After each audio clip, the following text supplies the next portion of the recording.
What's up, guys, and welcome back to yet another video. I've got some huge Star Wars news regarding the sequel trilogy, and it could be completely rebooted. That's right, you guys want to make sure you stick around for that. In addition, we have some PlayStation 5 pre-order news as well. We might have a date for that. Stick around for that. For more videos just like this, you want to make sure you smash that like button and subscribe for more. Also, make sure you ring that bell for instant notifications whenever a new video is published. Now let's get into it. Alright guys, first off, let's start off with some Xbox news. So Xbox is reportedly looking into purchasing WB Interactive, which would be absolutely huge.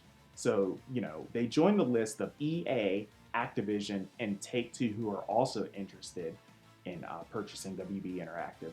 Of course, WB Interactive, they publish titles, Mortal Kombat, and all these titles too. Yeah, there's a freaking lot of them. So, obviously acquiring them would add more to their list, joining Ninja Theory, Obsidian, and a few others. Personally, I think that, if Xbox was to go ahead and do this, this would be huge, but I don't think the exclusivity of these games, would be a thing, as Xbox doesn't seem to be focusing on exclusive games right now. So we'll just have to see what happens with it. Alright guys, and now some Star Wars news that, well, if it goes down, it's gonna freaking shake the atmosphere. So there are rumors out there that the Star Wars prequel trilogy that we all just enjoyed for the last 4 or 5 years or so, might be done. And they're also talking about Kathleen Kennedy. She might be out too. Now this news comes from, and don't knock me on the name because I didn't create it, his name is Lord Doomcock on YouTube. He revealed that the Rise of Skywalker spoilers, way back whenever the Rise of Skywalker came out, he revealed some spoilers on that were actually came out to be true. And in addition, he also has some news regarding from Marvel regarding Captain Marvel 2 pertaining to the director and the writing team being dismissed from that movie that's going to be coming out here within the next year or two. Now, I'm perfectly okay with this. Obviously, Star Wars, the sequel trilogy had a lot of controversy surrounding it. Personally, I enjoyed it, but not as much as I enjoyed it as the original trilogy and the prequel trilogy.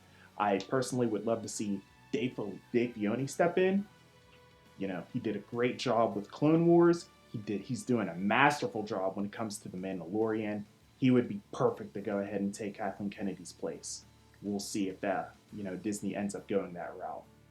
And for more Star Wars news here, I think Mark has the next tip. What you got for us, Mark? Thanks, Al. That's some huge Star Wars news, and more Star Wars news is coming up.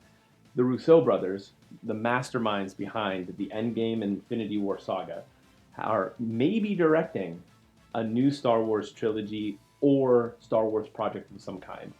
They just had an interview with Mark Hamill, as you know, Luke Skywalker himself, and they seemed very, very interested and on board to do an original Star Wars story in line with The Mandalorian. I don't know about you, but The Mandalorian has been some of my favorite Star Wars stories so far. And if this is true, I'm going to lose my mind with happiness. Changing gears a bit from movies to games, there's been some leaks, surprise, E3 week and it's Ubisoft, of Assassin's Creed Valhalla. There's been 30 minutes of gameplay footage that is leaked on the internet, and it's not very pretty. This leads me to believe that it's not the footage that we're going to see from the Ubisoft Forward conference this weekend on Sunday, but it does lend the question, how far are they in this game, and is it really E3 without an Ubisoft leak? More game news is coming up. Over with Dale. With the PS5 being revealed June 11th, everybody wants to know what the cost is going to be and when the release date's going to be. We might figure out the answers those relatively quick. According to a tweet by Roberto Serrano, Sony is expected to reveal the price and the pre-order date on July 13th, and with the Xbox Game Showcase right around the corner on July 23rd, the ball will be in their court, and it's rumored they might announce Lockhart, which is the digital version of the new Xbox, if Sony announces price points. According to a recent Nielsen survey, the price points to evaluate for the new PS5 are $350 for the digital version and $450 for the standard version, and I think that's exactly what the price points are going to be. Alright guys, and that pretty much wraps up the show for this week. Make sure you follow Mark over on PlayStation Universe on there. He's got some pretty great articles over there, so make sure you hit him up on there. Also, you want to make sure you're following him on Twitter at LostHeroes13. As far as Dale goes, you want to make sure you follow Dale at Crowbar09 on Twitter. For Dale and Mark, I'm Albert.